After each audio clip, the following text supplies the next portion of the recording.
बारामती वकील संघाचे अध्यक्ष आदरणीय वाघ सर, उपाध्यक्ष आमचे सीनियर मित्र आदरणीय महेश साटोळे सर,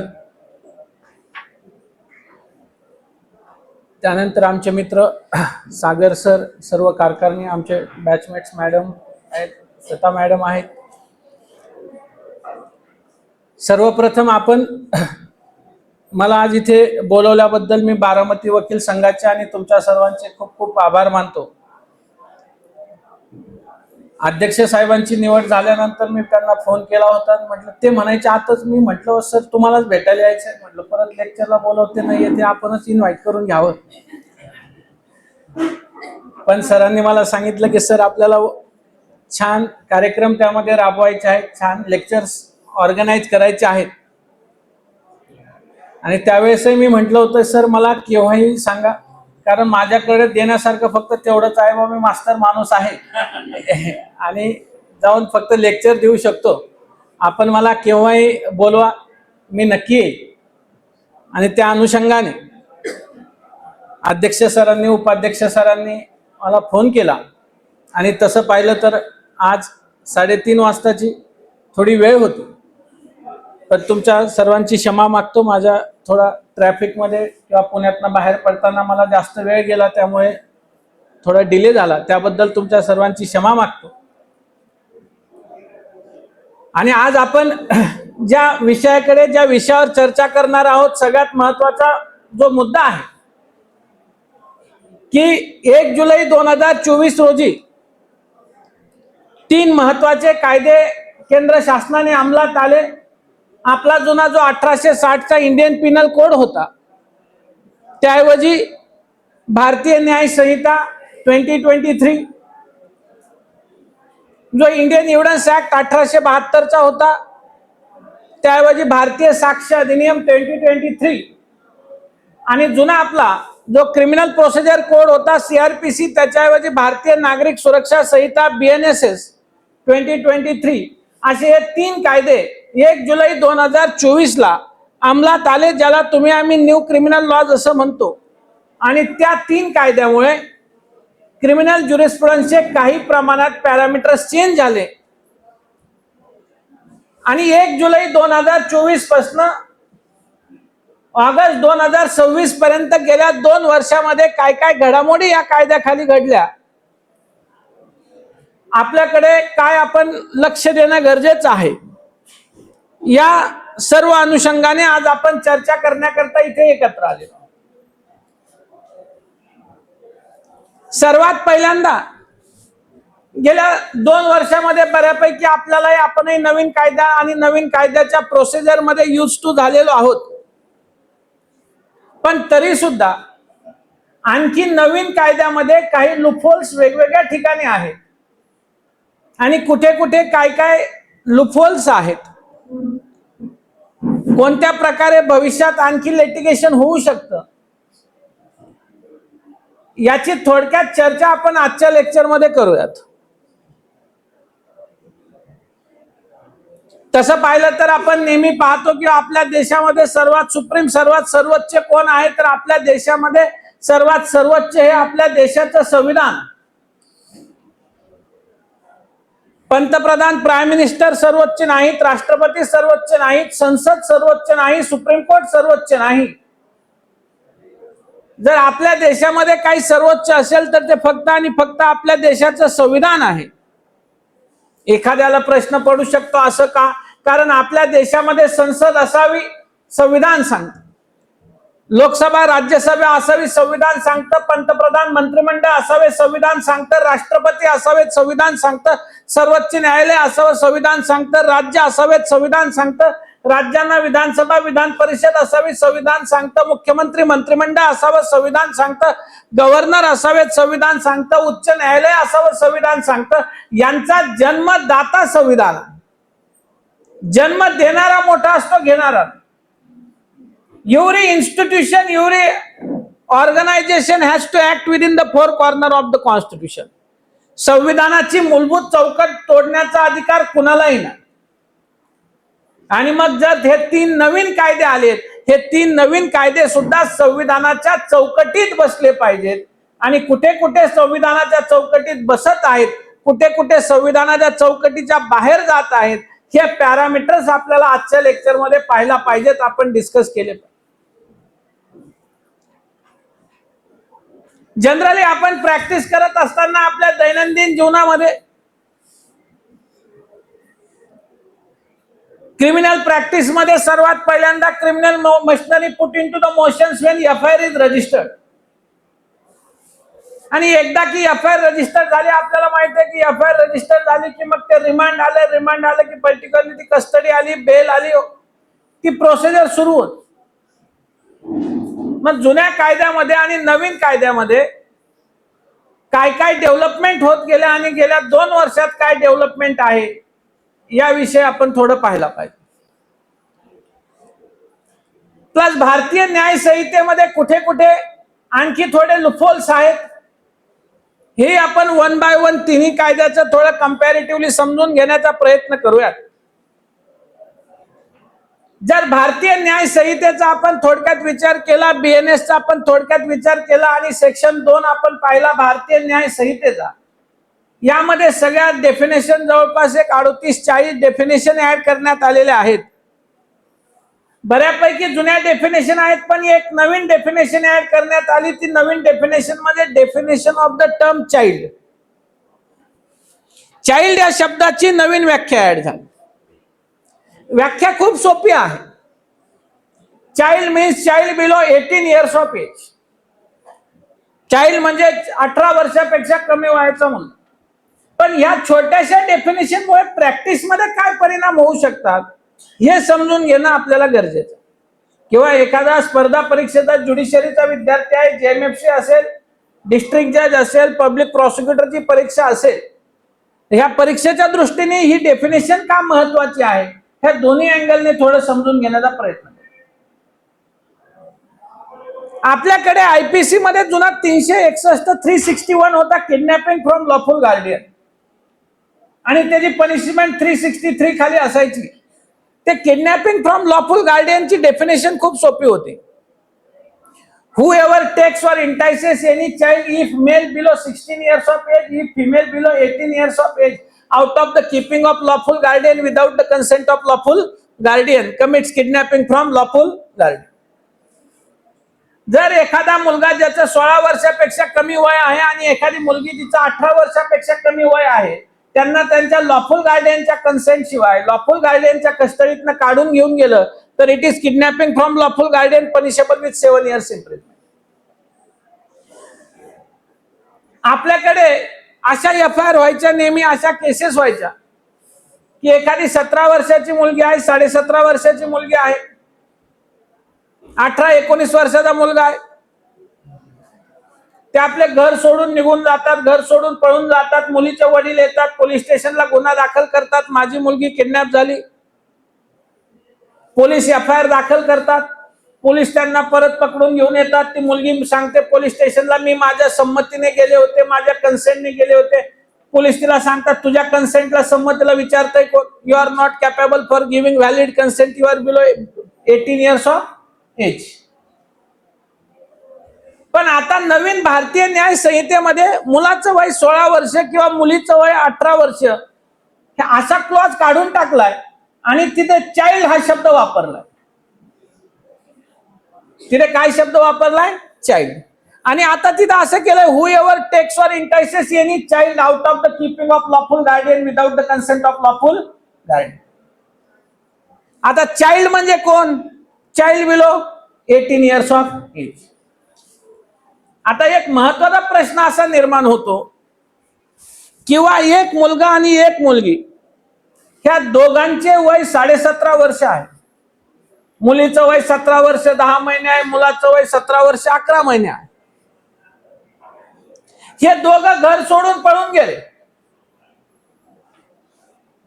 मुलीचे वडील पोलीस स्टेशनला आले, म्हणे माझी मुलगी किडनॅप झाली, अशा अशा मुलाने पर्टिक्युलरली तिला पळून घेऊन गेलं. समजा पोलिसांनी गुन्हा दाखल केला, किडनॅपिंग फ्रॉम लॉफुल गार्डियन. मुलाचे वडील तुमच्याकडे आले, म्हणे आपल्या मुलावर गुन्हा दाखल झाला. तुम्ही प्रश्न विचारला कोणता गुन्हा दाखल झाला, ते म्हणे किडनॅपिंग फ्रॉम लॉफुल गार्डे.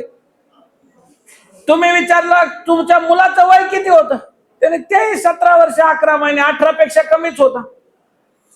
तुम्ही आम्ही तर त्यांना हेच हाच सल्ला देणार ना मुलाच्या वडिलाला की अरे तुझंच पोरगं किडनॅप झालंय. त्यांना प्रश्न पडेल कस काय, म्हणे अगोदर जुन्या कायद्याखाली मुलगा किडनॅप व्हायचा असेल तर वय 16 पेक्षा कमी लागायचं आणि मुलगी किडनॅप व्हायचं असेल तर वय 18 पेक्षा कमी लागायचं.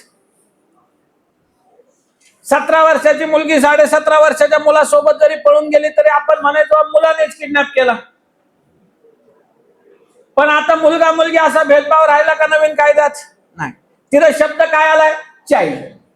मग जर शब्द चाइल्ड आला आणि दोघं 17.5 वर्षाच्या सोबत पळून गेले तर कुणी कुणाला पळून द्याला? कारण kidnapping from lawful guardian is offence against lawful guardian. तुम्ही तिच्या बापाची एफआयआर घेतली तर याच्या बापाची पण घ्यायला लागेल ना. बरं दोघे 18 पेक्षा कमी असतील तर हा सेक्शन लागू होणार नाही असं एक्सप्लेनेशन या सेक्शन मध्ये दिलं नाही. एक्सप्लेनेशन न देता तुम्ही आम्ही गृहीत नाही धरू शकत लागू होणार नाही. म्हणजे ते 17.5 वर्षाचं असलं तर तुम्ही त्याला पॉक्सो लावता, त्याला बीएनएस लागा ना का? याचं काय करायचं हा एक महत्वाचा प्रश्न आहे की 2 17.5 वर्षाचे सोबत पळून गेले तर कुणी कुणाला किडनॅप केलं? आणि ह्या नवीन कायद्यामध्ये काही नाही याच्यात सांगितलं. बरं तुम्ही आम्ही हे म्हणू शकत नाही सेक्शन लागूच होत नाही. 2 मिनिटं प्रोसिजरल पार्ट, ज्युएनाइल जस्टिस ऍक्ट वगैरे 2 मिनिटं साईडला ठेव. ते सेक्शनचे ऍप्लिकेशनचं काहीतरी करायला लागेल ना. बरं पोलीस हे म्हणू शकत नाहीत फक्त मुलीच्या वडिलांची एफआयआर घेणार, मुलांच्या वडिलांची घेणार नाही. व्याख्येत बसतंय, घ्यायला तर लागेल. मग याचं काय करायचं हा प्रश्न आजही पेंडिंग आहे. आणि हे जोपर्यंत याच्यावर एखादं सर्वोच्च न्यायालय उच्च न्यायालयाचं जजमेंट येत नाही तोपर्यंत हा लॉ सेटल होणार नाही. तुम्ही आम्ही काही जरी म्हटलं, मी म्हटलं लागू होतोय, तुम्ही म्हटले लागू होतोय, आणखी 4 लोक म्हटले लागू होतोय, 4 लोक म्हटले नाही लागू होतोय, तरी काही फरक पडत नाही अनलेस अँड अंटिल त्याच्यावर एखादी अथॉरिटी येत नाही. आणि मी तर नेहमी सांगतो ज्याच्या कुणाच्या वाट्याला अशी पहिली केस येईल किंवा 2 17.5 वर्षाच्या सोबतच पळून गेलेत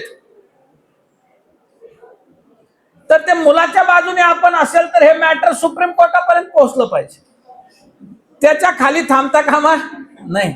कारण जोपर्यंत लॉ लेट डाऊन होत नाही आणि लॉ सेटल होत नाही तोपर्यंत लॉ मध्ये सर्टेनिटी येत नाही. एकतर certainty of law is a myth. पण जोपर्यंत कुठेतरी एखाद्या पॉइंटवर काहीतरी जजमेंट येत नाही तोपर्यंत हे चालूच राहणार. अशा किती ठिकाणी किती पर्टिक्युलरली सेक्शन्स आहेत, तर असे भरपूर सेक्शन आहेत जिथे लिटिगेशन होऊन लॉ सेटल होणं गरजेचं आहे. हे तर मी तुम्हाला एक सांगितलं चाइल्ड.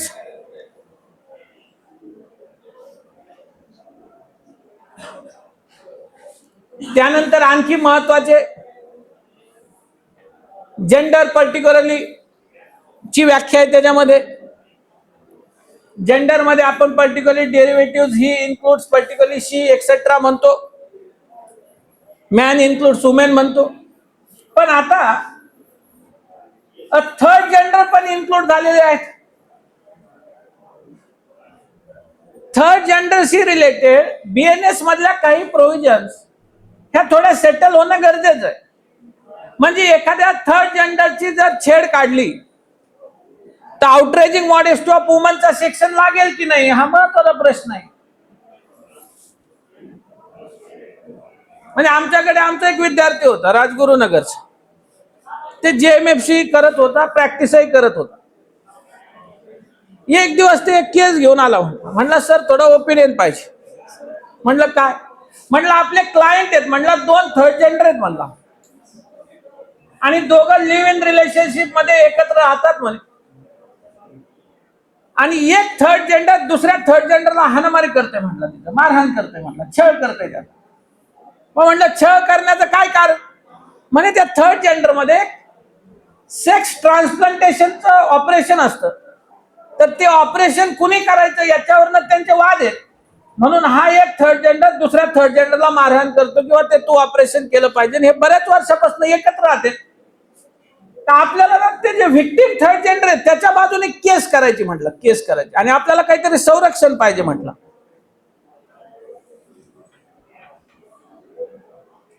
पण मी म्हटलं डोमेस्टिक व्हायलन्स ऍक्ट खाली बघ जमतंय का, कारण it is applicable to live in relationship. तो म्हटला सर एक लक्षात आलं माझ्या, पण ते डोमेस्टिक व्हायलन्स ऍक्टचं ते टायटल असं आहे, protection of women from domestic violence act, आणि दे आर थर्ड जेंडर. मी त्याला सांगितलं की तू फाईल कर म्हटलं, खाली साहेबांच्या डोक्यावरून गेलं तरी चालतंय म्हणे, रिजेक्ट झालं तरी चालतंय, खाली रिजेक्ट होऊ दे म्हणे, हायकोर्टात जजमेंट रिपोर्ट होणार आहे म्हणे. आणि तसं आम्ही ते बनवलंय. पण योगायोगाने काय झालं, त्या दोन थर्ड जेंडरचे भांडणं मिटले आणि ते आमचं जजमेंट रिपोर्ट होता राईट. पण त्याच्यानंतर खूप वर्षाने 2017-18च्या दरम्यान दिल्ली हायकोर्टाचं एक जजमेंट आलं की जर थर्ड जेंडरची जर छेड काढली तर section 354 IPC is applicable and offense of outraging modesty of woman is made out. आता 2023च्या नवीन कायद्यामध्ये जेंडरच्या व्याख्येमध्ये थर्ड जेंडर पण घेतलेलं आहे. त्यामुळे जिथे जिथे जेंडर न्यूट्रल ऑफेन्स आहेत, ह्या जेंडर न्यूट्रल ऑफेन्सला आपल्याला थर्ड जेंडरच्या अँगलने सुद्धा पाहायला लागेल की हा ऑफेन्स थर्ड जेंडरच्या अगेन्स्ट होऊ शकतो. महिलांशी रिलेटेड जो सेपरेट चॅप्टर घेतला, offences against women and children, section 63 to section 100, याच्यात थर्ड जेंडर कुठपर्यंत बसतोय हाही महत्वाचा प्रश्न आहे. हेही आपल्याला त्या नजरेतनं पाहायला पाहिजे, कारण डेफिनेशनमुळे बरेचसे पॅरामीटर चेंज झाले.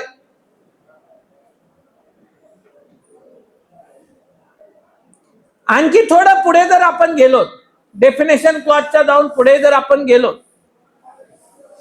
तर ऑफेन्सेस अगेन्स्ट वुमेन अँड चिल्ड्रनचा एक नवीन चॅप्टर ऍड केला, सेक्शन 63 टू 100. तसं पाहिलं तर ऑफेन्सेस काही नवीन नाहीत, पण याच्यात काही गोष्टी त्यांनी ऍड केल्यामुळे प्रचंड लिटिगेशनला स्कोप होणार. ऑफेन्स ऑफ रेप काय आपल्याला नवीन नाही, आपण पाहिलं आयपीसी खाली होता, फक्त सेक्शन नंबर बदलला. पण गव्हर्नमेंटनी इथे एक नवीन सेक्शन ऍड केलाय, सेक्शन 69. मी तर कधी कधी असं म्हणतो, गव्हर्नमेंटने त्या सेक्शन 498A जो आपला क्रुएल्टी टू मॅरिड वुमनचा सेक्शन नवीन 85 आहे, त्याच्यात थोडा सिरियसनेस आणि मिसयूज कमी झाल्यामुळे एक नवीन ऍड करून दिला की काय, की हे मिसयूज व्हायला थांबता कामा नाही. ते सेक्शन 69 हा भविष्यात 498A ची 1000% जागा घेणार, तुम्ही लक्षात ठेवा, 1000%. सेक्शन खूप सोपा आहे, त्यातला पहिला पार्ट एकदम सोपा आहे, लॉ एकदम सेटल आहे. सेक्शन 69 काय आहे, punishment for sexual intercourse by false promise of marriage. की आपल्याकडे ज्या घटना घडायच्या की लग्नाचे खोटे आश्वासन दाखवून बलात्कार केला, रेप केला, त्याच्याकरता हा एक सेपरेटच सेक्शन आणला. तो लॉ 2003 पासून सेटल आहे की फॉल्स प्रॉमिस ऑफ मॅरेज म्हणजे काय आणि Breach of promise of marriage म्हणजे काय. आणि फॉल्स प्रॉमिस ऑफ मॅरेज असेल तरच तो रेप होतो जुन्या कायद्याखाली, आता तर सेक्शन 69 लागतो. आणि Breach of promise of marriage असेल तर तो रेप होत नाही. फॉल्स प्रॉमिस ऑफ मॅरेज आणि Breach of promise of marriage याच्यातले फरक वगैरे आपण पाहिलेले आहेत, आयपीसी खाली डिस्कस केलेले, तो लॉ सेटल. मला त्याच्यापेक्षा पुढे जायचे. सेक्शन असं आहे, whoever has a sexual intercourse with any woman by making any false promise of marriage or by deception. शब्द काय तिथे? डिसेप्शन. आता हा शब्द लक्षात ठेवा, पुढचा सोडून द्या. Whoever has a sexual intercourse with any woman by making any false promise of marriage or by deception shall punished with imprisonment which may extend to 10 years. आता सगळ्यात महत्वाचा शब्द आहे किंवा हे डिसेप्शन म्हणजे काय, त्याचं खाली एक्सप्लेनेशन दिलं गेलं.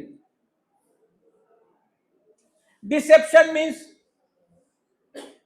फॉल्स प्रॉमिस ऑफ एम्प्लॉयमेंट, एखाद्याला खोटी नोकरीचं आश्वासन दाखवणं, तेही सोडून द्या, ते समजायला अवघड नाही.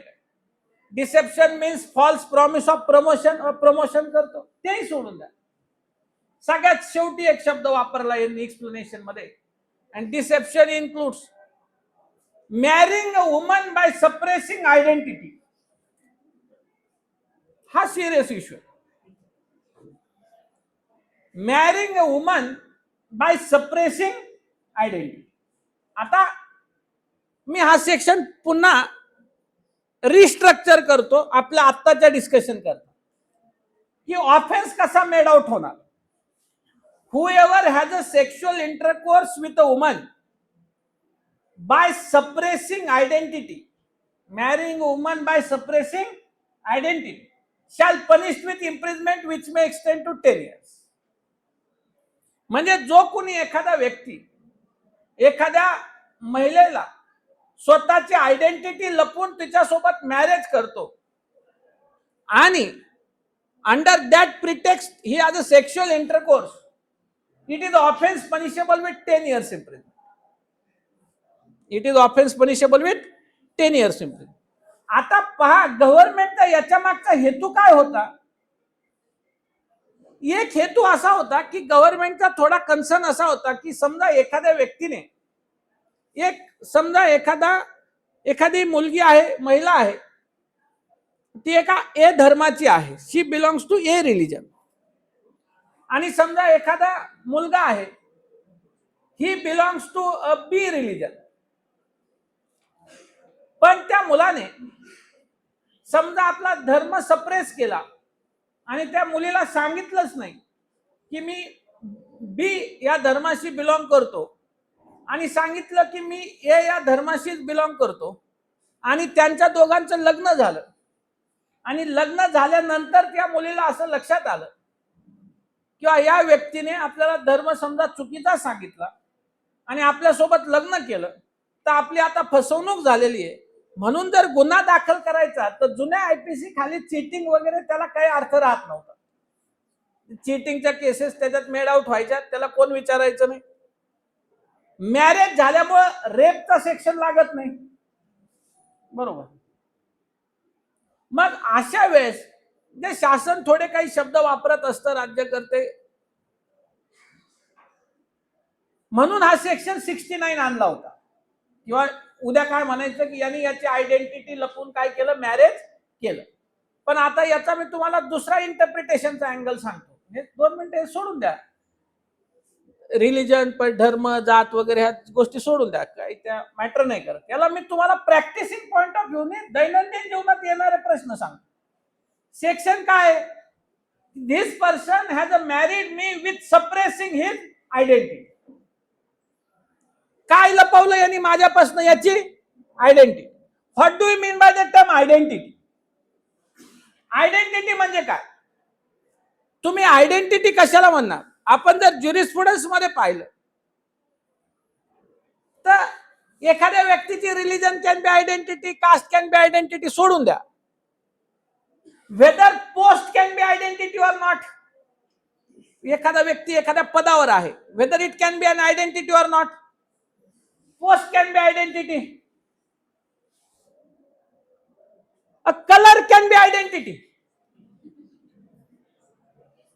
बरोबर.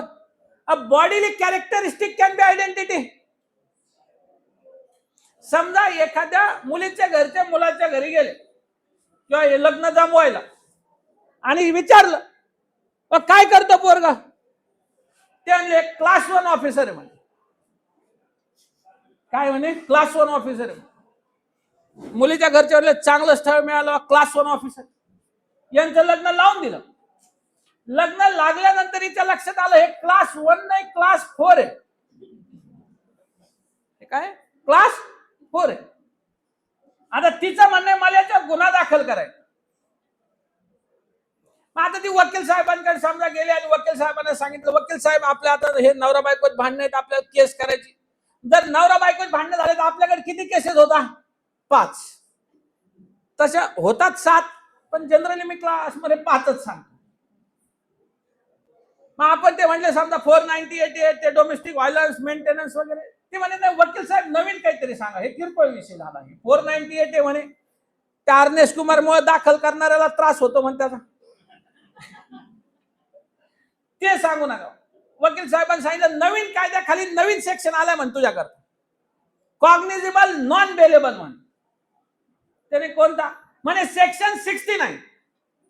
ती म्हणे हे काय आहे? म्हणे whoever has a sexual intercourse with a woman by marrying with her by suppressing his identity. तुला त्यांनी काय सांगितलं होतं? म्हणे क्लास 1 आहे म्हणे. ऍक्च्युअल काय म्हणे क्लास 4. सेक्शन 69 खाली जाऊ म्हणे आपण, की यांनी आपली आयडेंटिटी सप्रेस करून लग्न केलं आणि हे आज सेक्शन इंटरकोर्स. लागेल की नाही सेक्शन 69? 1000% लागेल, लागणारच. कारण पोस्ट कॅन बी आयडेंटिटी. नाही लागलं तर आपण रीड करणार, घ्यायलाच लागेल पोलिसांनी एफआयआर. आता हे तर पोस्ट झालं. समजा एखाद्या मुलीचं स्वप्न असेल की आपल्याला सुंदर मुलगा मिळावा, बरोबर. आता आपल्याला एखादा सुंदर मुलगा मिळावा, त्याच्यासोबत आपण लग्न करावं. ते मग तिचा पहिला प्रश्न ते सुंदर असं असेल किंवा सुंदर मुलगा मिळावा, ते हिरो वगैरे असावा. तर प्रत्येक मुलीचं स्वप्न असतं किंवा आपल्या आयुष्यात आपल्याला हिरो मिळावा, पण नशिबात तुझ्या विलनच असते. तर बऱ्यापैकी असते. पण आता एक मुलगा होता, ते होता टक्कल. समजा ते काय होता? टक्कल. त्याने विग लावलेली होते. ह्या मुलीच्या काही लक्षात नाही आलं की हे विग आहे म्हणून, बरोबर. मग आता ह्या दोघांचं झालं लग्न. लग्न झाल्यानंतर तिच्या लक्षात आलं हे टक्कल. त्यांचे झाले भांडण. तिचं म्हणणं मला गुन्हा दाखल करायचा याच्या अगेन्स्ट. त्याने काय म्हणे he marriage with me by suppressing his identity. Court म्हणे काय आयडेंटिटी सप्रेस केली? म्हणे यांनी सांगितलं नाही मला लग्नाच्या अगोदर हे विग आहे म्हणून, केस नाही. कोर्ट म्हणे आता हे बॉडीली कॅरेक्टरिस्टिक आहे एखादा व्यक्ती. आता हे आयडेंटिटी होऊ शकते की नाही? होऊ शकते की नाही? आयडेंटिटीचा भाग आहे ना. That is part of the identity of the person. मग anything can be identity. Colour can be identity, post can be identity, religion can be identity, caste can be identity, whatever it may be the identity. आता उद्या जर भविष्यात नवरा बायकोचे भांडणं झाले आणि त्यांनी जर सुरूच केलं ना, हे काय खोटं बोललो होतं लग्नाच्या अगोदर. फक्त एवढंच शोधायचं की हे आयडेंटिटीचा कोणता पार्ट खोटा बोलला होता, आणि याला सेक्शन 69 खालीच गुंतवणार. कारण एक तर 10 वर्ष आहे, कारण क्रुएल्टी टू मॅरिड वुमनला 3 वर्ष. बरं ते दाखल करून उपयोग नाही. 3 वर्ष असल्यामुळे अर्नेश कुमार लागते, त्यामुळे अरेस्ट होत. डोमेस्टिक व्हायलन्स आपल्यालाच कंप्लेंट करायला लागते. मग फौजदारी कायद्यात कसा गुतेल हा, याच्या मागे कसं काहीतरी क्रिमिनल लॉ लागेल. उद्या सेक्शन 69 वर एन नंबर ऑफ एफआयआर होते. नवरा बायकोचे भांडणं झाले ना, ओढून ताणून 69 येणारच.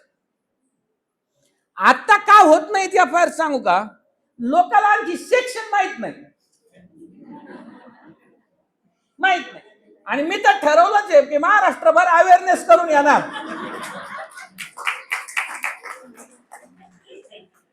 एखादा ऍडिशनल लागतोय तर लागू दे, काय अडचण नाही. कायद्याचे अधिकार प्रत्येकाला वापरता आले पाहिजे. पण तुम्ही आणखी 2 वर्ष थांबा. आता तशी 2 वर्ष झाली नवीन कायदे आलेले. नवीन कायदे आले त्याची आणखी एवढी अवेअरनेस नाही.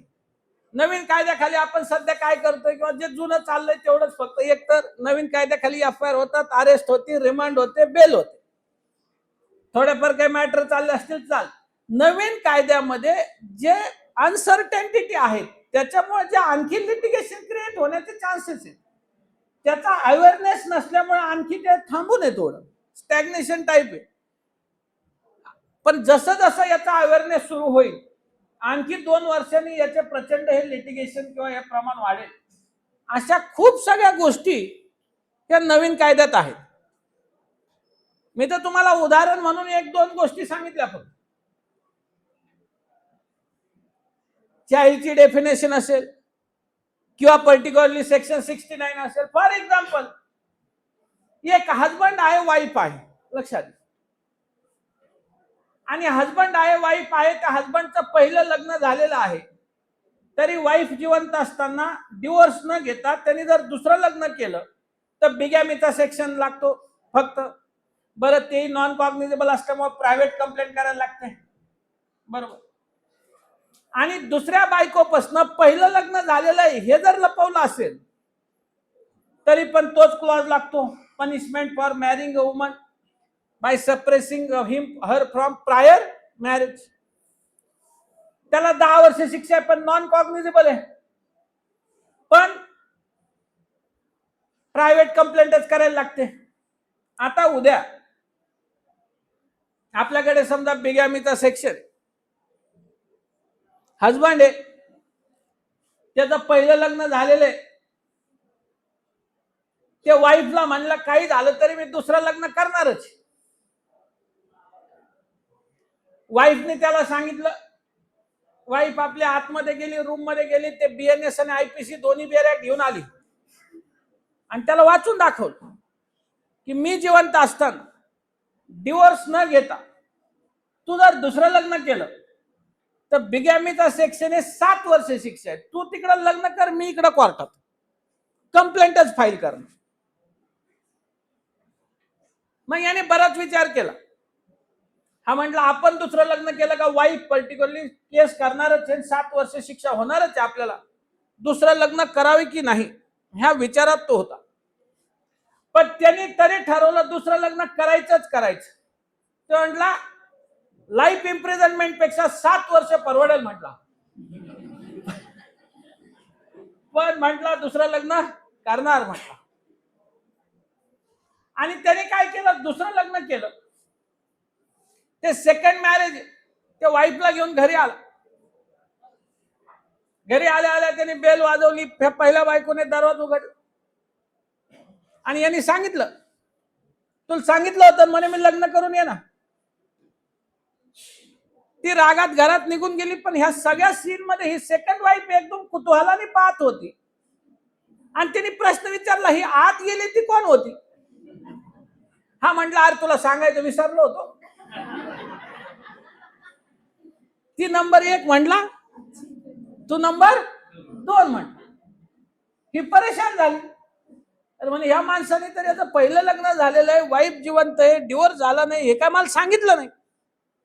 तोपर्यंत ती फर्स्ट वाईफ आतमधनं आली. एवढे सगळे ड्राफ्ट तिने बनवूनच ठेवले होते.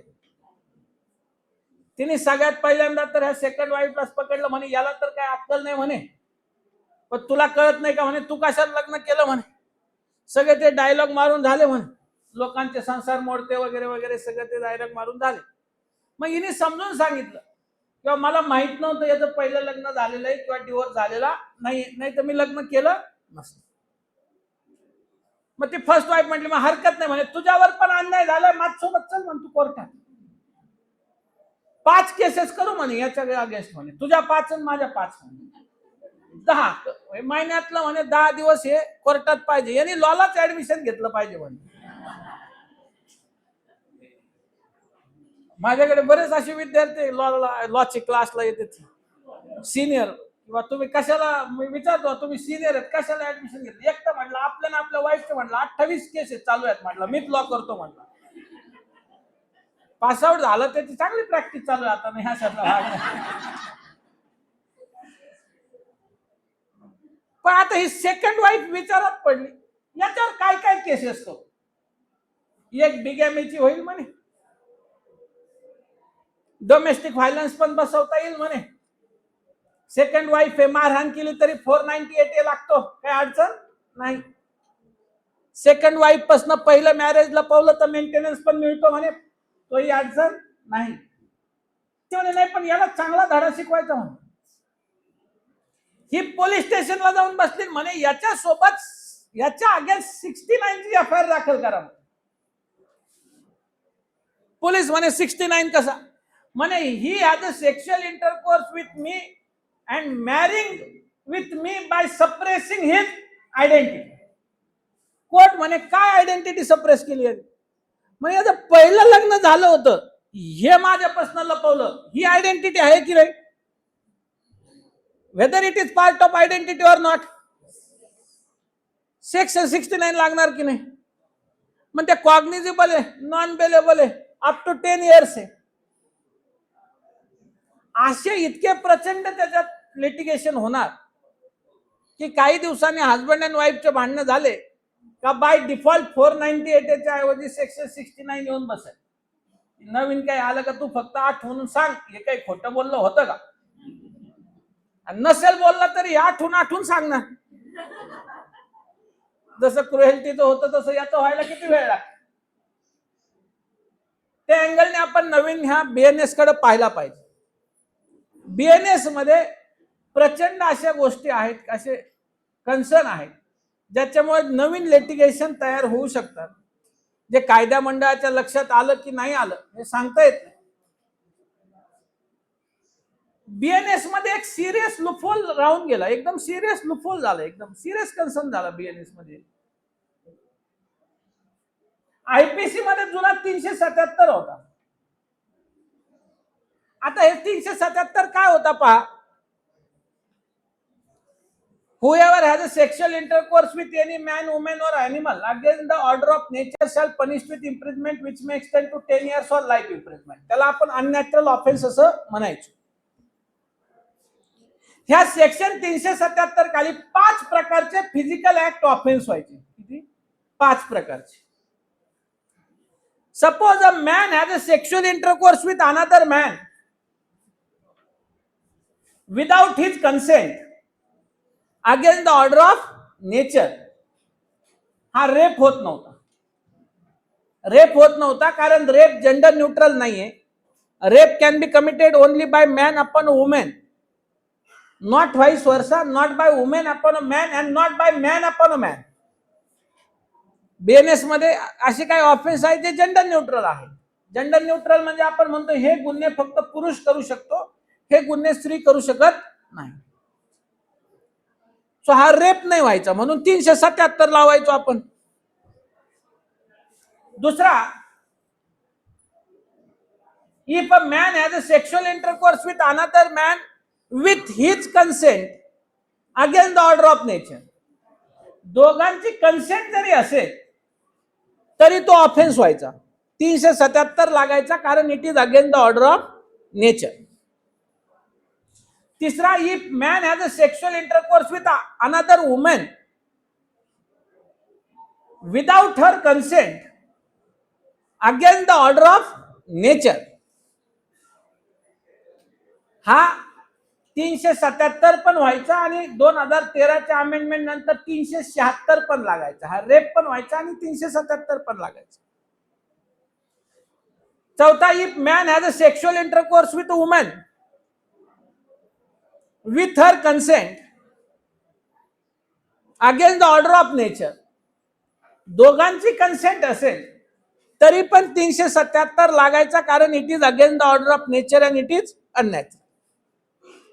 आणि चौथा, पाचवा, if a man has a intercourse with animal बेस्टिलिटी.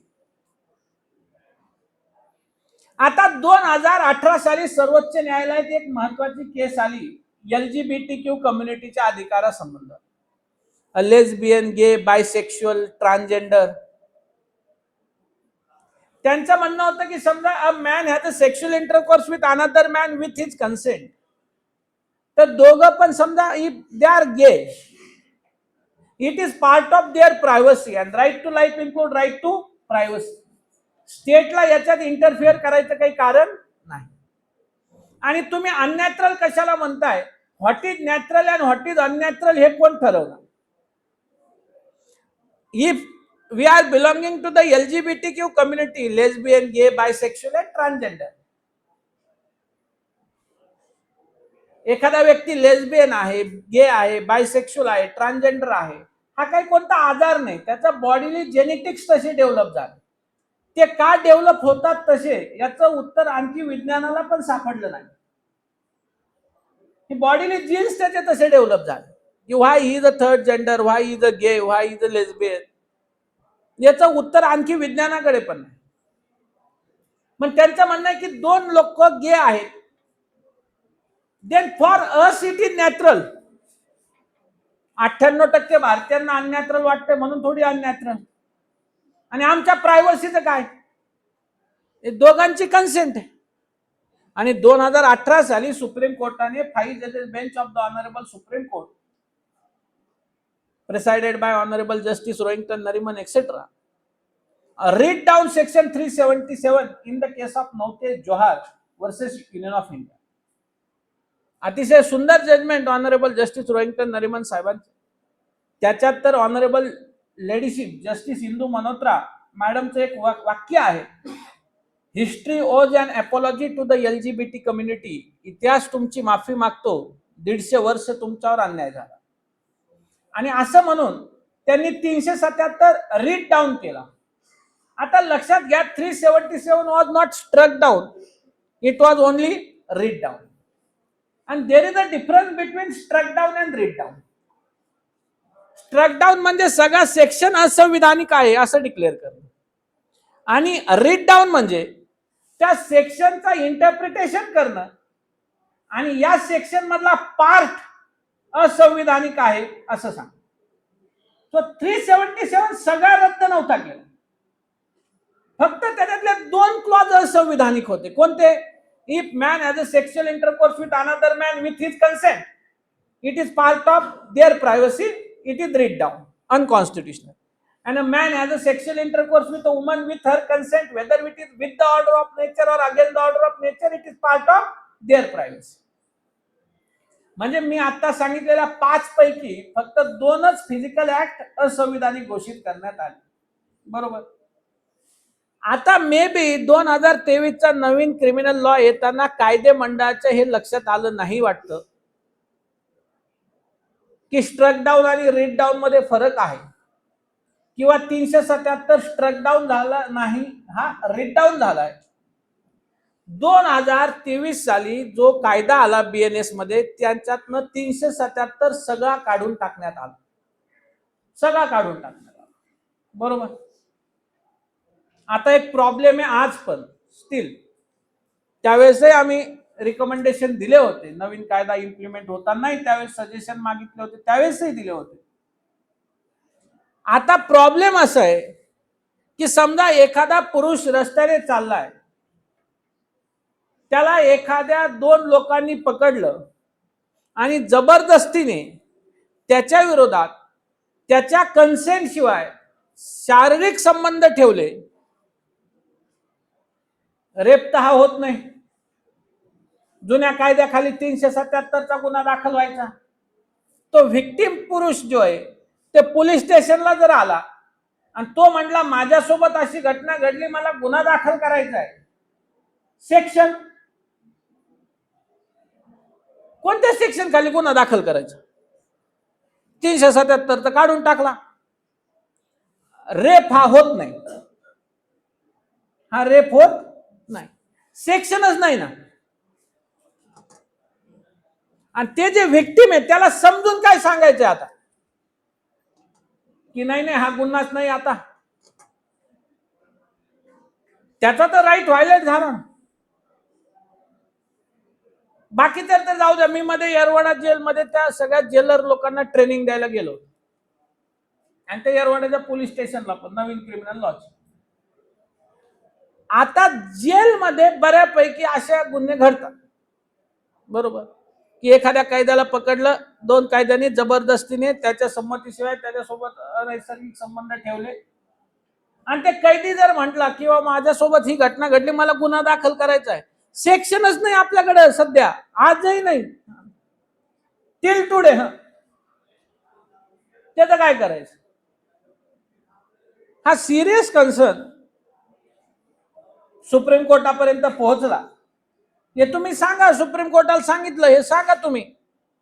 Supreme court म्हटलं की हे पार्लमेंटचं काम आहे, आमचं नाही. Knock the proper door. चुकीच्या दरवाजावर आलाय. आणि आता त्याच्याकडे पार्लमेंटकडे रिप्रेझेंटेशन केलेले बरेच दिवस झाले की अमेंडमेंट करून हा एक सेक्शन ऍड करून घ्या. कारण त्या दोघांपैकी एखादा व्यक्ती जर चाइल्ड असेल तर पॉक्सो लागतो, 2 मिनिटं सोडा. पण दोघं मेजर असतील तर काहीच नाही ना, रेमेडीज नाही.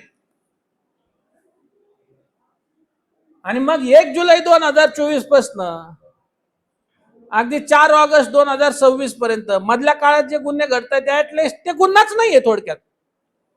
मग त्या व्हिक्टिमला काय सांगायचं? तर पार्लमेंट येणाऱ्या काळात ते अमेंडमेंट करून तो ऑफेन्स इन्क्लूड करून घेईल अशी अपेक्षा आहे. हे सगळं होत असताना असे बीएनएस मध्ये खूप सगळ्या गोष्टी आहेत. असं एक नाही, अशा खूप सगळ्या गोष्टी. मी फक्त एक उदाहरण म्हणून तुम्हाला सांगितलं. याचं कारण आहे की नवीन कायदे नेहमी संधी घेऊन येत असतात, अपॉर्च्युनिटी घेऊन येत असतात. नवीन कायदे नवीन मुलांकरता तर एक अपॉर्च्युनिटीच असते, जे लवकर ग्रास करल आणि जे लवकर जास्त वेळा वाचल त्याला त्याच्यातले जास्त लूपहोल्स कळतील आणि तेवढी जास्त आपल्या क्लायंटला काय काय रिलीफ मिळू शकतात हे सांगता येईल. विनोदाने असं म्हटलं जातं की आमच्याकडे काही सिनियर आहेत आमचे, त्यांचं आणखी टेनन्सी लॉवरच चांगलं चाललंय. मी आपलं त्यांना विनोदाने म्हणतो, तुमचं बरं आहे, तुमच्याकरता शासनाने टेनन्सी लॉ आणला होता, त्याच्यावर तुमचं बरं चाललंय. ते मग कधी कधी आपलं मला चिडवण्याकरता म्हणतात, तुमच्याकरता पण डोमेस्टिक व्हायलन्स नाही आणला काय? तर आता हे जे नवीन विद्यार्थी आहेत 2023, 24, 25 हे जे पास आउट होत आहेत, तुमच्याकरता शासनाने 3 कायदे आणून ठेवले. ही तुम्हाला खूप मोठी संधी आहे, पण ते वाचून लक्षात आलं पाहिजे. हा, इथं गडबड आहे, इथं आपल्या क्लायंटचा रिलीफ भेटू शकतो किंवा आपण देऊ शकतो. जे कुणाच्या लक्षात नाही येणार ते जेवढ्या तुमच्या लवकर लक्षात येईल तेवढी जास्त ग्रीप तिथं बसते. म्हणजे करिअरमध्ये प्रोफेशनल प्रॅक्टिस मध्ये हेच असतं ना. प्रत्येक माणूस आजार पडला का 4 डॉक्टरकडे जातोय, ज्याची गोळी लागू होईल ते बेस्ट डॉक्टर. तसं आपल्या प्रोफेशनचं पण असतंय. क्लायंट 5 लोकांचा सल्ला घेऊन तर येतोय मिनिमम, त्यातली त्यात जो बेस्ट सल्ला देईल ते म्हणतो हे जरा बरं दिसते. मग बेस्ट सल्ला म्हणजे आता ते जुने सोडून नवीन काहीतरी सांगावं लागेल ना त्याला, किंवा नवीन कायद्यात तुझ्याकरता हे रेमेडी अवेलेबल आहे, ते तुम्ही पाहायला पाहिजे. इक्वली बीएनएसएस मध्ये पण बरेचसे लिटिगेशन होण्याचे चान्सेस आहेत. बीएनएसएस मध्ये तर जे अटॅचमेंटशी रिलेटेड प्रोव्हिजन आणल्यात त्याची तर कॉन्स्टिट्युशनल व्हॅलिडिटी चॅलेंज झाली. तिथं असं आलं किंवा काही गुन्ह्यात जर प्रोसिड्स ऑफ क्राईम असेल, जसं आपण त्या MPID आणि ED मध्ये वापरतो, तर त्या अगोदरच अटॅच करून डिस्पोज ऑफ करण्याचे पॉवर कलेक्टरला दिलेले आहे. काही ठिकाणी ही प्रॉपर्टी अटॅच पण करा आणि विकून पण टाका, आणि विकून टाकायला 6 महिन्याची टाइमलाईन दिलेली आहे. तो सेक्शन चॅलेंज झाला. सिव्हिल कोर्टाचे ज्युरिडिक्शन एक्झिक्युटिव्हला दिल्यामुळे तो सेक्शन चॅलेंज झालाय. Matter is sub judice. पण तो पण भविष्यात लिटिगेशन क्रिएट करणारा सेक्शन आहे. 108, 109 BNSS एक्सेट्रा. दुसरा, प्रत्येक ठिकाणी ऑडिओ व्हिडिओ इलेक्ट्रॉनिक मीन्सची व्याख्या आणलेली आहे. आता नवीन कायद्यामागचा एक हेतू तुम्ही समजून घ्या की नवीन कायद्यामागे गव्हर्नमेंटने सांगितलेले 2 हेतू, किंवा स्पीडी जस्टिस, व्हिक्टिम ओरिएंटेड. पण त्याच्या पुढे जाऊन आपल्या सर्वोच्च न्यायालय आणि शासनाचं असं स्वप्न आहे की डिजिटलायझेशन ऑफ द कोर्ट, की कोर्ट 100% डिजिटलाइज झाले पाहिजे. पेपरलेस कोर्ट, किंवा कोर्टात पेपरलेस कोर्ट, कागदच घेऊन नाही गेला पाहिजे कोण. हे एक स्वप्न आहे आपलं. तो भाग वेगळा आहे की आपल्याकडे सध्या बऱ्याच वेळेला ते ऑनलाईन फायलिंगच होय ना, आणखी त्याच्यातच 50 अडचणी येतात. पण टेक्नॉलॉजीची एक गंमत लक्षात घ्या, अशी कोणतीच टेक्नॉलॉजी तयार झाली नाही की ज्याच्यात एरर येणार नाही. मध्ये मायक्रोसॉफ्ट बंद पडलं होतं तर 3 दिवस जग ठप्प झालं होतं. एका दिवशी गुगल बंद पडलं ना, अवघड होत. म्हणजे आपल्याकडे आत्ताच ही परिस्थिती आहे, जर 1 तास फेसबुकचं नाही तर व्हॉट्सअपचं सर्व्हर डाउनलोड झालं ना, तर जनता एकामेकाला फोन करून विचारते तुला मेसेज येऊ राहिले का, माझ्या व्हॉट्सअपला मेसेज नाही येऊ राहिले किंवा फेसबुकला काही अपडेट नाही येऊ राहिले. इतकं टेक्नॉलॉजीवर आपण डिपेंड आहे. त्यामुळे टेक्नॉलॉजीनुसार पुढे जाणारच आहे. म्हणजे फॉर एक्झाम्पल कसं जगातल्या काही देशामध्ये असं आहे किंवा सगळं डिजिटलाइज्ड, तिकडे एफआयआर झाली की ज्या कोर्टाकडे समजा फॉर एक्झाम्पल आपल्या भाषेत रिमांड जाणार आहे, जसं मोबाईलला नोटिफिकेशन येतंय तसं त्या कोर्टाला ऑटोमॅटिक नोटिफिकेशन त्या सिस्टीमला की तुमच्या ज्युरिडिक्शन मध्ये या पोलीस स्टेशनला एफआयआर झालेली आहे, याचा अर्थ हे 24 तासात तुझ्यापर्यंत आलं पाहिजे आपल्या भाषेत. तोपर्यंत काय काय सेक्शन आहे त्याला ऑनलाईनच दिसणार. साईडला जसे 2 क्लर्क बसलेले असतात तसे 2 कॉम्प्युटर ऑपरेटर, 2 वकील साहेबांसमोर 2 स्क्रीन, जज समोर 1 स्क्रीन, पब्लिक करता 1 स्क्रीन आणि एव्हरीथिंग डिजिटलाइज. फक्त आपण त्या कॉम्प्युटर ऑपरेटरला इन्स्ट्रक्शन द्यायचे, हे एक्झिबिट दाखव, की ते सगळ्या कॉम्प्युटरच्या स्क्रीनवर ते आणून ठेवणार, हा पहा, हे प्ले कर. किंवा काही पब्लिकला दाखवायचं नाही तर त्याला इन्स्ट्रक्शन द्यायचे, हे कोर्टाचं बंद कर, particular display to the court and advocates, ते मग पब्लिकचा स्क्रीन बंद करतो. तुम्ही नवीन कायदे बारकाईने वाचताना तुम्हाला लक्षात येईल की गव्हर्नमेंट त्या दिशेने चाललंय. फॉर एक्झाम्पल ई एफआयआर आली म्हणजे हळूहळू ई एफआयआर पर्टिक्युलरली रेकॉर्ड व्हायला सुरुवात झाली, म्हणजे डिजिटलायझेशन कडे चाल. पब्लिकला सवय लागली, काही दिवसांनी हे मॅन्युअलचं बंद करून टाक. जसं आपल्याला कुणाला प्रत्येक जण माणूस खिशात वॉलेट घेतल्याशिवाय बाहेर नाही पडायचा कोविडच्या अगोदर 2018 पर्यंत. जसं डिमॉनिटायझेशन झालं त्याच्यानंतर आपल्याला सवय लागली की आता आपण पाहत पण नाही खिशात पैसे आहेत का नाही, मोबाईल आहे का एवढंच पाहत. कारण चहाच्या टपरीपासून अशी कोणती जागा नाही जिथं ते ऑनलाईन पेमेंट सिस्टीम चालत. सवय लागण्यापर्यंत शासन थांबत असतं, एकदा सवय लागली का ते बंद होईल. तुम्ही ऑब्झर्व करा नवीन कायद्यात अशी एक तरतूद आहे की search and seizure shall be compulsory videograph. बरोबर, शॅल बी कंपल्सरी व्हिडिओग्राफ. ते जाऊ द्या, त्याच्या पुढे जाऊन एक तरतूद आहे, and such videograph it shall be copy shall be forwarded to the one magistrate. आणि त्याच्या पुढे एक तरतूद, it shall be one stored to the government. म्हणजे कंपल्सरी गव्हर्नमेंट सर्वंटला स्टोअर होते. आता सवय लागते. भविष्यात जर शासनाने असं केलं की एखादा पोलीस ऑफिसर ज्यावेळेस सर्च आणि सीजरला जाईल, बरं याच्यात एक तरतूद पण आहे बरं का, ते videograph may be by mobile phone also. उद्या जर शासनाने असं केलं की सगळ्या पोलीस स्टेशनला गव्हर्नमेंटचे मोबाईल फोन प्रोव्हाइड केले attach to the government server, हे मोबाईल कुठं आहे याचं लोकेशन सहित गव्हर्नमेंटकडे, आणि पोलिसांचा कोणताही अधिकारी सर्च आणि सीजरला निघाला की पहिला ते मोबाईल घेऊन निघायचं आणि सर्च आणि सीजर करताना त्या मोबाईलवर रेकॉर्ड करायचं आणि ते रेकॉर्ड करतानाच गव्हर्नमेंट सर्व्हरला स्टोअर होणार. आणि गव्हर्नमेंट सर्व्हरला स्टोअर होऊन तिकडनं एक ऍक्सेस जर कोर्टाला एक प्लगइन टाकून दिला तर जे जसं रेकॉर्ड झालं ते तसं स्टोअर झालं ते तसं इकडे दिसायला, तर याचा रोल कमी होईल. पंच जे असतो ना, मी नव्हतोच, माझ्या सह्याच घेतल्या, फक्त कोऱ्या कागदावरच घेतल्या, मला काही माहित नाही, तर ते थोडा फुटाफुटी कार्यक्रम कमी होईल. त्याच्यानंतर हे तुम्ही जे 65B वगैरे म्हणतात, या सर्टिफिकेटचा कार्यक्रम थोडा कमी होईल आणि गव्हर्नमेंट ऑथेंटिसिटी देत जाईल त्याची. आणि हे करायला फक्त गव्हर्नमेंटला सॉफ्टवेअर मध्ये थोडे चेंजेस आणि प्लग इन काय करायला लागते, गव्हर्नमेंटला फक्त ऍक्सेस द्यायला लागते कोर्टाला, संपला विषय. आणि कोर्टाच्या ऑनलाईन सिस्टीमला ऍक्सेस द्यायला फक्त थोडे चेंज करायला लागतात, सॉफ्टवेअरच्या भाषेत प्लग इन टाकायला लागतो एक त्याच्यात. तर तुम्ही आम्ही सध्या हे समजून घेतलं पाहिजे की गव्हर्नमेंट डिजिटलायझेशन कडे चाललंय, त्या दृष्टीने आपण तयारी झालो पाहिजे. अशा भरपूर तरतुदी आहेत जे आपल्याला आणखी अंदाज देतात. रिमांडचं तर आपण पाहिलं ते आता जुनं झालं. पोलीस कस्टडी 15 दिवस होती, पहिले 15 दिवसच होते, आता 15 दिवस आहे, पण पहिल्या 40 आणि 60 दिवसात देता येते.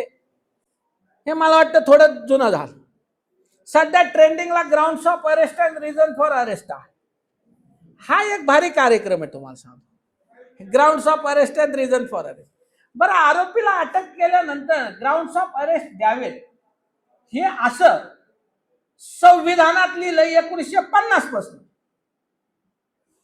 आर्टिकल 22 जो आहे त्याच्यामध्ये स्पेसिफिक आहे, right against arrest and detention. The person arrested shall be inform, grounds of arrest shall be inform. आणि हा काय फंडामेंटल राईट आहे.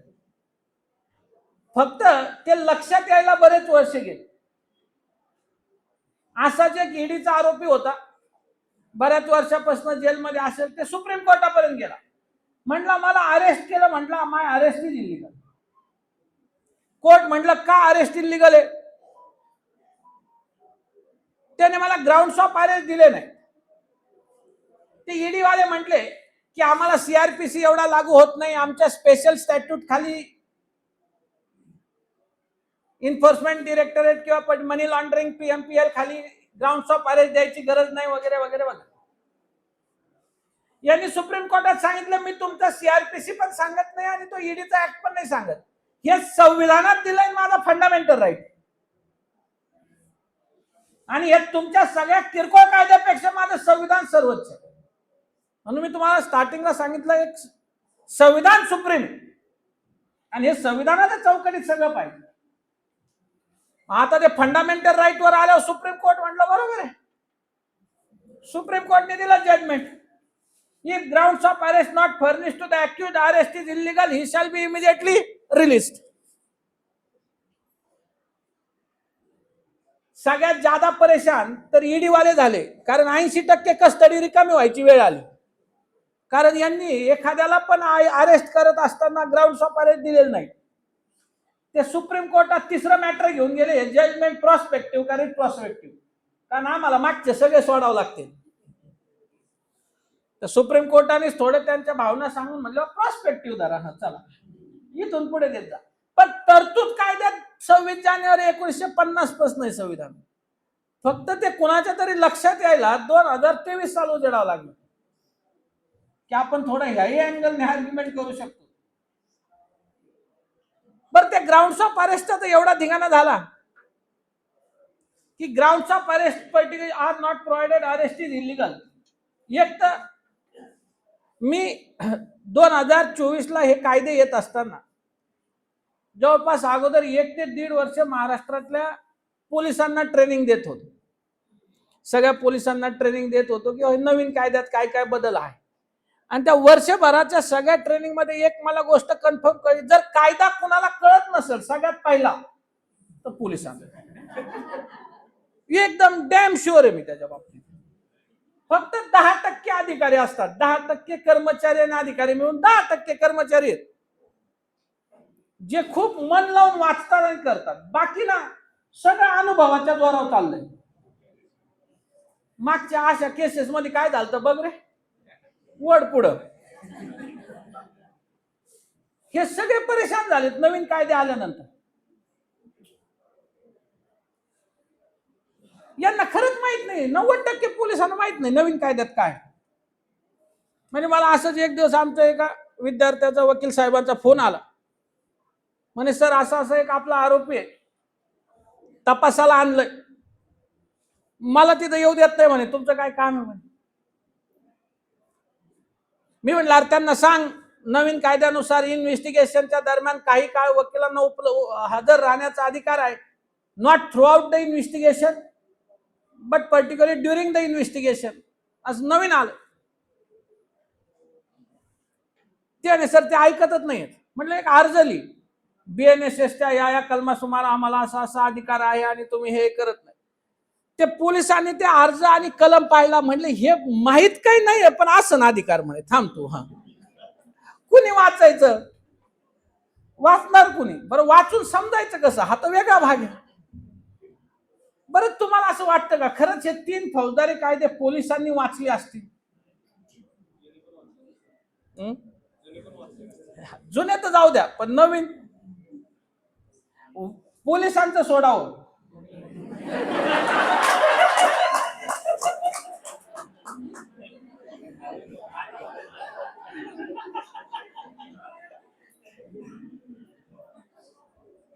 पण ऍटलिस्ट ज्युनियर विद्यार्थ्यांनी तरी ते वाचले पाहिजे, कारण ते करिअरचा भाग आहे आपल्या. ते ग्राउंड्स ऑफ अरेस्ट आणखी कळ ना पोलिसांना. आता थोडंफार झालं. अशीच एक केस झाली. आता पोलिसांना इथपर्यंत कळलं की ग्राउंड्स ऑफ अरेस्ट दिले तर हे अरेस्ट इलिगल, म्हणून एकदा असंच एका मॅटरने पोलिसांनी आरोपीला पकडलं, ग्राउंड्स ऑफ अरेस्ट दिले, रिमांडला आणलं. वकील साहेबांनी परत आर्ग्युमेंट केलं, म्हणे अरेस्ट इज इलिगल. त्याने का म्हणे ग्राउंड्स ऑफ अरेस्ट नाही दिले. पोलीस म्हणे हे काय एवढे सगळे लिहून दिले? वकील साहेब म्हणे ग्राउंड्स ऑफ अरेस्ट नाही आहेत, हे रिझन फॉर अरेस्ट आहेत म्हणे. पोलीस म्हणे याच्यात पण फरक असतंय का? त्याने असतंय पण फरक असतो. ते मॅटर वरपर्यंत गेलं, परत सुप्रीम कोर्टात सांगितलं grounds of arrest are different, reason for arrest are different. परत मॅटर खाली आलं. परत अशीच केस पोलिसांनी ग्राउंड्स ऑफ अरेस्ट दिले. आता याच्यावरनं वाद निर्माण झाला की हे ग्राउंड्स ऑफ अरेस्ट नेमके द्यायचे कधी? अटक करताना, अटक केल्यानंतर. नंतर तर किती डिले. आता एक जजमेंट आलंय का 2 hour particularly rule, at least grounds of arrest writing मध्ये दिले पाहिजेत, ऍटलिस्ट कोर्टासमोर हजर करायच्या अगोदर 2 तास, ऍटलिस्ट 2 आवर रूल म्हणतो आपण त्याला. म्हणजे तो लॉ आणखी डेव्हलप होतोय. BNS खाली पण आणखी बऱ्याचशा गोष्टी आहेत जिथे नवीन लॉ मध्ये आपल्याला खूप सगळ्या संधी आहेत. ऍज कम्पेअर टू अदर 2 स्टॅट्यूट सगळ्यात कमी चेंजेस एव्हिडन्स मध्ये आहेत. एव्हिडन्स मध्ये खूप चेंज करण्यासारखं काही नव्हतंच. Classic piece of legislation. फक्त डॉक्युमेंटच्या व्याख्येमध्ये इलेक्ट्रॉनिक एव्हिडन्स घेण्यात आला. तुम्ही जर IPC आणि एव्हिडन्स पाजला तर अगोदर इलेक्ट्रॉनिक रेकॉर्ड ही सेपरेट डेफिनेशन होती. आता इलेक्ट्रॉनिक रेकॉर्डची ही डेफिनेशनच एव्हिडन्स मध्ये डॉक्युमेंटच्या व्याख्येत आणली. तसं म्हणजे ते अमेंडमेंट करताना डॉक्युमेंटच्या व्याख्येत पाहिजे. डॉक्युमेंटची व्याख्या खूप सोपी आहे. Document means any matter expressed or described upon any substance by means of letter, marks, figures, or more than one of those means, which may be used or intended to be used for the purpose of recording that matter. बऱ्याच जणांचा गैरसमज असतो की कागदावर जे लिहिलं ते document. कागद, पेपर हा सबस्टन्स आहे. समजा उद्या एखाद्या व्यक्तीला सुसाईड करायची, त्याला अर्जंटमध्ये सुसाईड करायची, त्याला सुसाईड नोट लिहायला कागद भेटाना, ते भिंतीवर लिहून गेला की या 4 लोकांमुळे मी आत्महत्या करत आहे. ते भिंतीवर लिहिलेलं ते सुसाईड नोट आहे की नाही? आणि ते भिंतीवर लिहिलेलं डॉक्युमेंट आहे की नाही? उद्या एखाद्याने हातावर लिहिलं, whether that is document or not. डॉक्युमेंटची डेफिनेशन क्लिअर आहे. Document means any matter. Matter is the document expressed or described upon any substance. Document हे सबस्टन्स वर रेकॉर्ड झालेलं मॅटर असतं. बरोबर. ते भिंतीवर लिहिलं काय, हातावर लिहिलं काय, कागदावर लिहिलं काय? मग ज्यावेळेस एखादा मी व्हिडिओ शूटिंग करतो त्यावेळेस त्या मेमरी कार्डवर पण ते मॅटर रेकॉर्डच होत असतं ना. ते मेमरी कार्ड सबस्टन्स झालं, जे रेकॉर्ड होतंय ते मॅटर डॉक्युमेंट झालं. म्हणून इलेक्ट्रॉनिक अँड डिजिटल रेकॉर्ड डॉक्युमेंटच्या व्याख्येत घेतला. तो अगोदरच घ्यायला पाहिजे होता सेपरेट घेण्याच्या ऐवजी, पण तो नवीन कायद्यामध्ये तेवढा एक चेंज त्यांनी करून ठेवला. बाकी जास्त त्याच्यामध्ये काही चेंजेस नाही. बीएनएस मध्ये बऱ्याचशा गोष्टी आहेत ज्या फर्दर लिटिगेशन करतील. बीएनएसएस मध्ये पण मेजर चेंजेस जास्त बीएनएसएस मध्ये आहेत, भारतीय नागरिक सुरक्षा संहिता. त्याच्यापेक्षा थोडे कमी चेंजेस बीएनएस मध्ये आहेत, भारतीय न्याय संहिता. आणि त्याच्यापेक्षा कमी चेंजेस भारतीय साक्ष अधिनियम बीएस मध्ये. पण हे तिन्ही कायदे जेवढ्या लवकर आपण आत्मसात करू आणि जेवढ्या लवकर आपण याच्यातले लूपहोल शोधू तेवढं आपल्याला प्रत्येक करिअरच्या दृष्टीने महत्वाचं असतं. मग ते करिअर प्रॅक्टिसिंग पॉइंट ऑफ व्ह्यूने असू देत, नाहीतर ते तुम्हाला ज्युडिशरीमध्ये जायचं असेल, पब्लिक प्रॉसिक्युशन विंग मध्ये जायचं असेल, तुम्हाला डिस्ट्रिक्ट जज व्हायचं असेल, काय जेएमएफसी व्हायचं असेल, हे खूप गरजेचं आहे. सिनियरचं कसं असतं की सिनियरला थोडक्यात वाचलं की लक्षात येऊन जातो, एक आवाका असतो, एक अनुभव असतो, एक्सपिरियन्स असतो. नजरेखालनं गेलं की ते लक्षात येऊन जातं, या ठीक आहे हे असं आहे. आपल्याला थोडा टाइम लागतो, एक डिसिप्लिन आपण राहायला पाहिजे. मी नेहमी ज्युनियर वकिलांकरता एक इन्सिडेंट सांगतो नेहमी. आताही त्या दिवशी पुणे बार मध्ये गुरुपौर्णिमेच्या दिवशी लेक्चर देताना हा एक इन्सिडेंट सांगितलं. मी एकदा लातूरला लेक्चरला गेलो आणि ते लेक्चर झाल्यानंतर सगळे बारचे पदाधिकारी होते आणि त्याच्यातले एका पदाधिकाऱ्यांनी मला सांगितलं की सर आमच्या बारचे एक सिनियर मेंबर आहेत, त्यांनी भेटायला बोलावलं. मी म्हटलं सर चला, म्हटलं लेक्चर झालं की काही काम नाही म्हटलं मला. मी गेलो, 80 वर्षाचे प्रॅक्टिशनर, आपलं बसलो, त्यांचे आशीर्वाद घेतले. त्यांनी 1-2 रजिस्टर्ड काढले आणि ते रजिस्टर्ड काढून मला दाखवले. म्हणे सर ही माझ्या आयुष्यातली पहिली केस म्हणे, त्याचं हे क्लायंटचं नाव, हे कोणत्या कोर्टात चाललं त्या कोर्टाचं नाव आणि ते निकाल काय लागला त्याचं. म्हणले मी पहिल्या दिवशी वकिली सुरू केली ना त्या दिवसापासून हे रजिस्टर्ड मेंटेन करतो, तर आज पण मला तुम्ही माझ्या 80 वर्षातल्या म्हणे माझी 50 वर्षापेक्षा जास्त वकिली झाली म्हणे. स्वातंत्र्याच्या वेळेची सनद आहे म्हणे माझी, त्यावेळेस तर ऍडव्होकेट ऍक्ट पण नव्हता. पण आजही जर मला विचारलं, एखादा माणूस माझ्याकडे आला की माझी केस तुमच्याकडे होती, तर माझ्या ह्या सगळ्या रजिस्टर्ड मध्ये त्यांनी साल सांगितलं का मी त्याला त्याच्या डिटेल आजही सांगू शकतो. एवढा डिसिप्लिन त्या व्यक्तीने जमला होता, म्हणून ती मोठी व्यक्ती होती. मग मी याचा कंटेक्स्ट धरून नवीन ज्युनियर वकिलांना एवढंच सांगतो की आपण जर आपल्याला क्रिमिनल प्रॅक्टिस मध्ये इंटरेस्ट आहे किंवा मला क्रिमिनल मध्येच प्रॅक्टिस करायची, तर 1 जुलै 2024 पासून ह्या नवीन कायद्यावर देशातल्या कोणत्या हायकोर्टात किंवा कोणत्या सुप्रीम कोर्टात आज काही जजमेंट आलंय का, तेवढं जजमेंट घेतलं, डाउनलोड केलं, तेवढं जरी वाचलं आणि हे रोज जर तुम्ही, समजा एखादा 25वीतला वकील आहे जस्ट पास आउट झाला आणि हे जर रोज तू 15 ते 20 वर्ष केलं, तर वयाच्या 45 मध्ये तू या 3 क्रिमिनल लॉवरचा one of the expert in the country असेल. तू देशातला एक्सपर्ट असशील त्या 3 क्रिमिनल लॉवरचा. मी देशातला म्हटला, महाराष्ट्रातला नाही. पण ते प्रचंड अवघड काम जोश मध्ये 2-4 दिवस माणूस करतोय. त्याला मेहनत लागते, कष्ट लागतात, डिसिप्लिन लागतो. पण ज्याला करिअर करायचं त्याला हे करावंच लागेल, त्यांना एवढे डिसिप्लिन लागेल. त्या अँगलने तुम्ही हे थोडं पाहायला पाहिजे. सांगण्यासारखं खूप असतं, वेळेचे बंधन असतात. असं म्हटलं जातं मास्तर 45 मिनिटानंतर काय बोलतंय याच्याकडे काय कुणाचं लक्ष नसतं. अगोदरच मला थोडा यायला उशीर झाला होता, त्यामुळे आपला कार्यक्रम उशीर सुरू झाला, त्याबद्दल तर मी दिलगिरी व्यक्त केलेली आहे. पण आणखी 2-3 गोष्टी करता तुमचे आभार मानण्याकरता आलोय. मी बारामती बारला तसं नेहमी येतो. मागच्या टेन्युअर मध्ये पण एकदा दोनदा माझे लेक्चर झाले होते. जेव्हा जेव्हा तुम्ही बारामती वकील संघाने बोलवलेलं आहे असं एकदाही झालं नाही मी आलो नाही. 2 वेळा तुम्ही बोलवलं होतं मागच्या दोन्ही टर्म मध्ये, तिसऱ्यांदा मी आलो होतो मध्ये.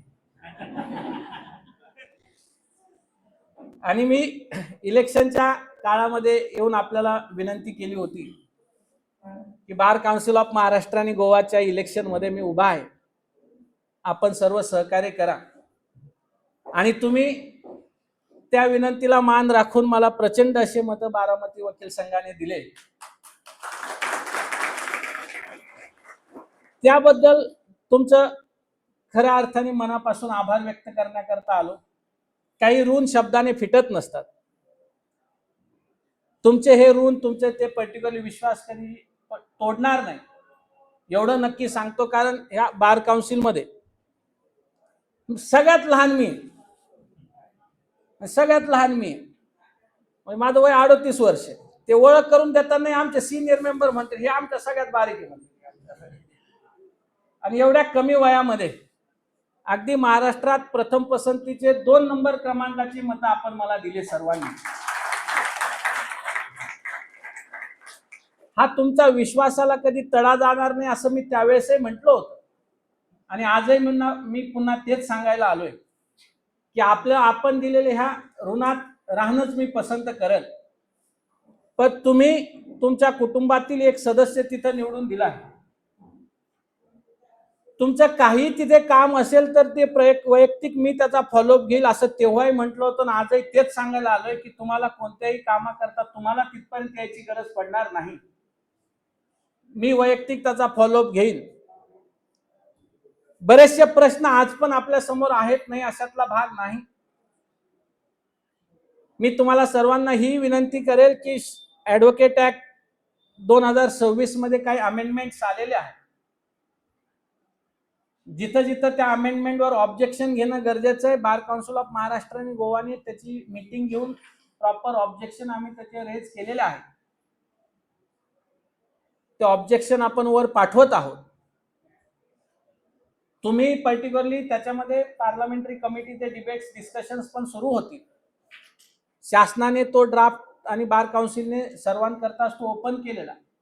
आपणही जर त्या पाहिला आणि काही ऑब्जेक्शन असतील आपण इंडिव्हिज्युअली जरी पाठवले किंवा ज्यावेळेस परत डिबेट सुरू होईल, 1 ऑगस्ट त्याची शेवटची डेट होती पण परत डिबेट सुरू होणार आहे त्यावेळेस बार काउन्सिल मार्फत महाराष्ट्र आणि गोवा मार्फतही आपण पुन्हा ते वर पाठवूया.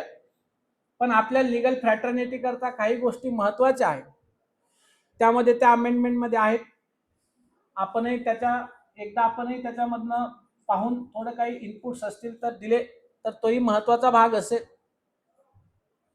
ऍडव्होकेट प्रोटेक्शनचा मुद्दा पुन्हा एकदा आम्ही रेज केलेला आहे कालही राज्यसभेमध्ये.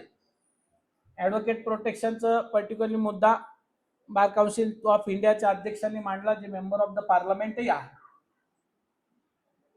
औरंगाबाद, कोल्हापूर खंडपीठ आणि संभाजीनगर खंडपीठात पण त्याच्याविषयी एक रीट पिटिशन चालू आहे. त्याच्यात केंद्र शासनाचा काय निर्णय येतोय त्याच्याकरता आम्ही थांबलेलो आहोत असं हायकोर्टाने त्याच्यामध्ये पर्टिक्युलरली हायकोर्टात महाराष्ट्र शासनाने सांगितलेलं आहे. तर आपले जे काही प्रश्न असतील ते प्रश्न आम्ही, तुमचे प्रश्न पर्टिक्युलरली आपल्या सर्वांचे प्रश्न तिथे मांडत राहणार. आणि आपण सर्वांनी मिळून एकत्र पर्टिक्युलरली लीगल प्रोफेशन आणि फ्रॅटर्निटी करता चांगलं काम आपण सगळे मिळून करूया अशी पर्टिक्युलरली तुम्हाला पुन्हा एकदा आश्वासन देतो. आणि पुन्हा एकदा हेच सांगतो की तुमच्या कुटुंबातील एक सदस्य आहे. आपलं काही पर्टिक्युलर असेल, काही ग्रीव्हन्स असेल, काही असेल तरी आपण मला जरी कळवलं तर त्याचा वैयक्तिक फॉलोअप घेऊन मी पर्टिक्युलरली ते आपलं काम तुम्हाला वैयक्तिक त्याचा फॉलोअप देऊन ते कंप्लीट करून घेण्याचा प्रयत्न करेल असं एकदा आश्वासन देतो. आणि पुन्हा एकदा तुम्ही माझ्यावर जो विश्वास दाखवला त्या सर्व विश्वासाकरता मी तुमच्या सर्वांचे खूप खूप आभार व्यक्त करतो. प्रत्येकाने, मी नेहमी सांगतो की माझ्या यशात तुमच्या प्रत्येकाचा वाटा आहे, अशातला भाग नाही, प्रत्येकाचा वाटा आहे. मला प्रत्येकाने काही ना काही सहकार्य केलं. एखाद्याला वैयक्तिक अडचणीमुळे फर्स्ट प्रेफरन्स जमलं नाही, सेकंड प्रेफरन्स दिलं. एखाद्याला सेकंड प्रेफरन्स नाही दिलं, थर्ड प्रेफरन्स दिलं. एखाद्याला तेही नाही जमलं, फोर्थ प्रेफरन्सचं दिलं, कोणत्या ना कोणत्या प्रेफरन्सचं दिलं, पण आपण मला त्या पात्रतेचा समजला, याकरता मी तुमचा आभारी आहे की कुठेतरी तुम्हाला हे वाटलं की या मास्टरला आपण कुठेतरी बॅलेटवर ठेवला पाहिजे. त्यामुळे प्रत्येकाचा वाट आहे, अशातला काही भाग नाही. ज्यांना एखाद्याला वाटलं असेल किंवा नको किंवा मास्टरचं नाव माहिती नसेल तर नक्की माझी काहीतरी चूक असेल, त्याबद्दल मी दिलगिरी व्यक्त करतो. आणि पुन्हा एकदा आपण मला तिथे काम करण्याची संधी दिली त्याबद्दल बारामती वकील संघ आणि आपल्या सर्वांचे मी खूप खूप आभार मानतो. आणि आपण पुन्हा एकदा सांगतो, जेव्हा जेव्हा आपण अध्यक्ष अतिशय चांगल्या प्रकारे हे बारामती वकील संघाची परंपरा आहे लेक्चर सिरीज ऑर्गनाईज करायची, आणि ते आपण अशाच प्रकारे सुरू ठेवून आपण चांगले चांगले लेक्चरर्स किंवा चांगल्या चांगल्या फॅकल्टीज किंवा चांगले चांगले सिनियर ॲडव्होकेट सुद्धा लेक्चरच्या माध्यमातून, बार काउन्सिलच्या माध्यमातून, क्लेपचे आपले जे कार्यक्रम आहेत त्याच्या माध्यमातून आपण इथे आणूयात, हेही तुम्हाला एकदा सर्वांना मी आश्वासन देतो. आणि मला इथे बोलवल्याबद्दल पुन्हा एकदा तुमच्या सर्वांचे, अध्यक्षांचे, आपल्या सर्वांचे खूप खूप आभार मानतो. Thank you very much.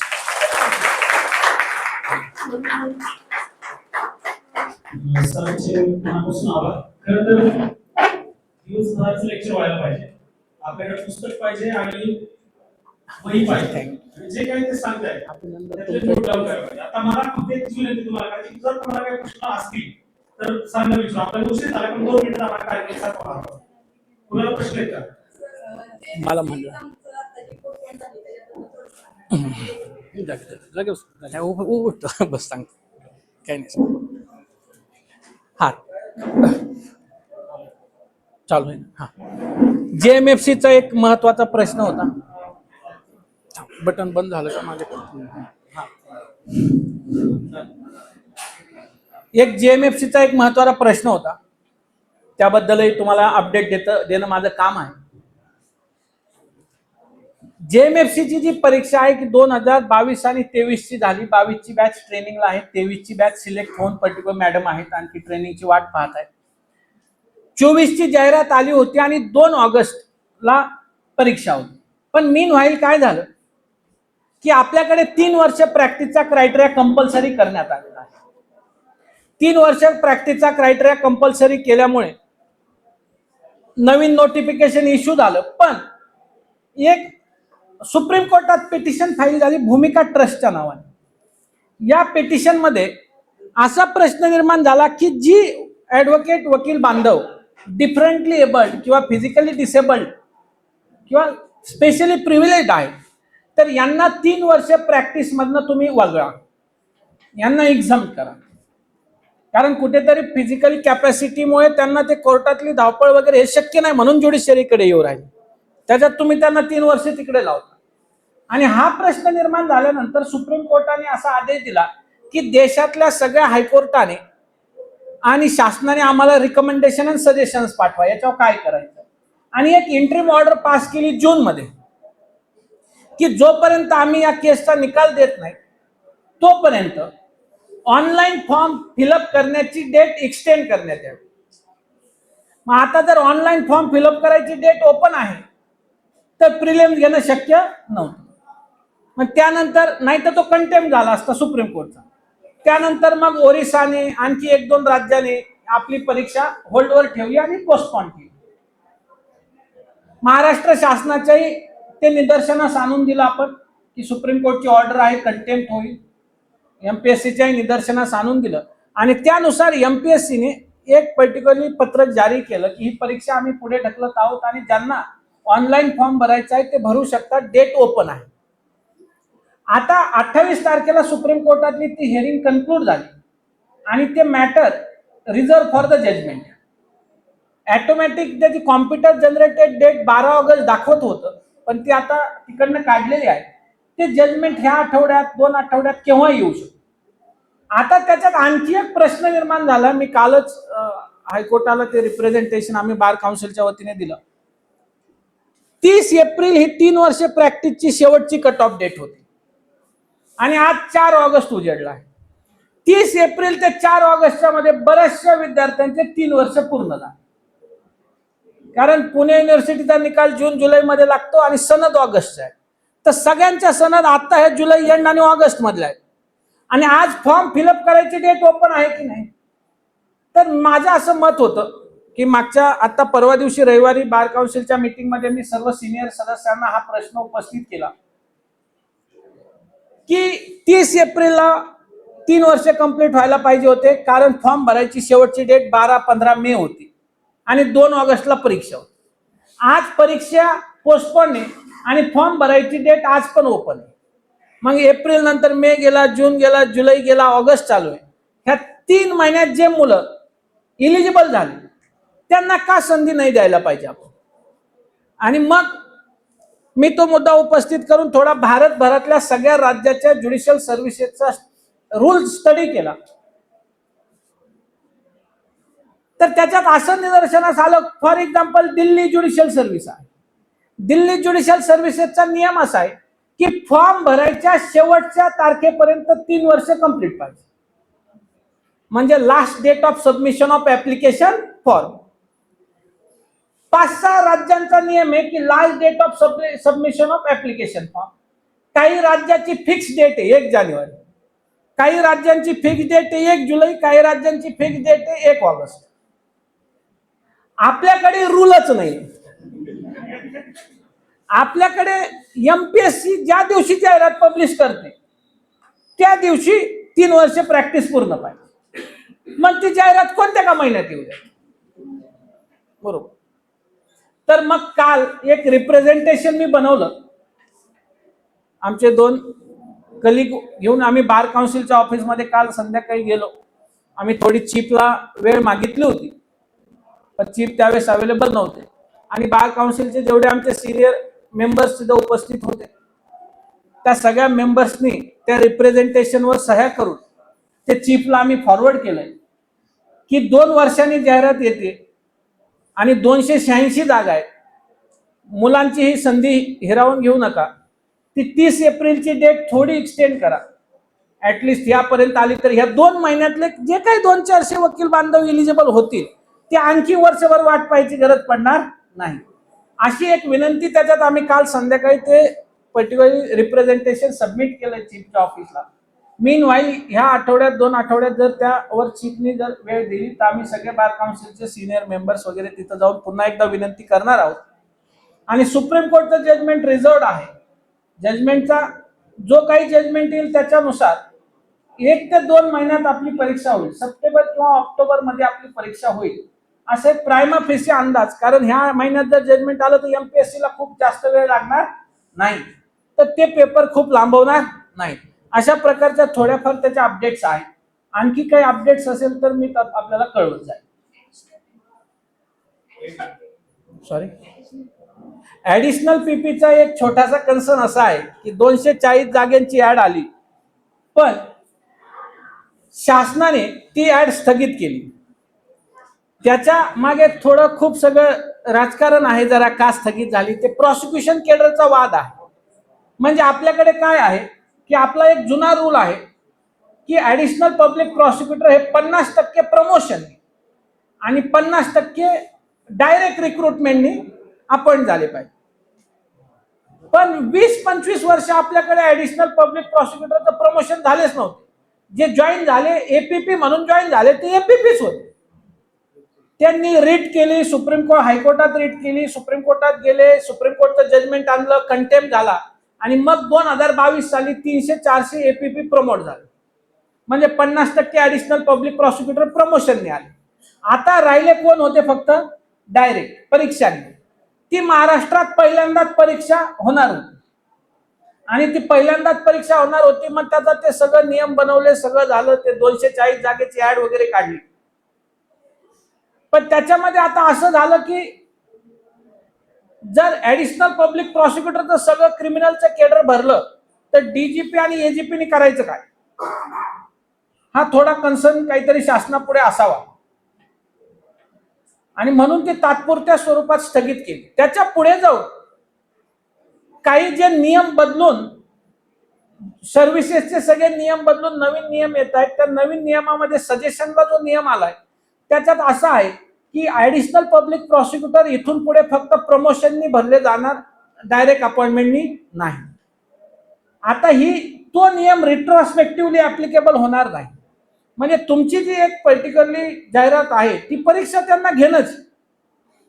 कारण मी परवा दिवशी बार काउन्सिलच्या याच्यामध्ये म्हटलं की आपण हळूहळू म्हटलं शासनाला रिप्रेझेंट करू. ते परीक्षा तुम्ही घ्यायलाच लागेल तुम्हाला, कारण आम्ही 800 रुपयांनी 5-10 हजार